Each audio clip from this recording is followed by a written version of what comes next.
রোজকার মতো আজকেও ছেলেরা বলছিল একটুখানি কিছু বানাও না মা বাড়িতে। আমি বললাম আজকে আর কিছুই বানাতে আমার ভালো লাগছে না, তাই জন্য আজকে বললাম যে একটু তেলে ভাজা কিনে নিয়ে আয়। তো যাবেন না বাবুরা কেউ তেলে ভাজা কিনতে, তো আমি বাড়িতেই একটুখানি এই যে আলুরি ভাজা করেছি। আর এটা হচ্ছে আচারের তেল দিয়ে মুড়িটা মেখেছি, শুধুই আচারের তেল দিয়েছি আর এই আলুরি বানিয়েছি। এইটাই এখন টিফিনে খাওয়া হবে। খাবি তো একটুখানি? হুম। বাড়িতে বানানো হয়েছে বলে খাবে।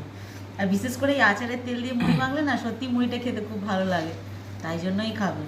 তা নাহলে এক্ষুনি চাউমিন করে দাও, ম্যাগি করে দাও, এসব বায়না হতো। হয়েছিল সন্ধ্যাবেলা হয়েছিল, আমি করলাম না, তাই এইটা খাওয়া হচ্ছে।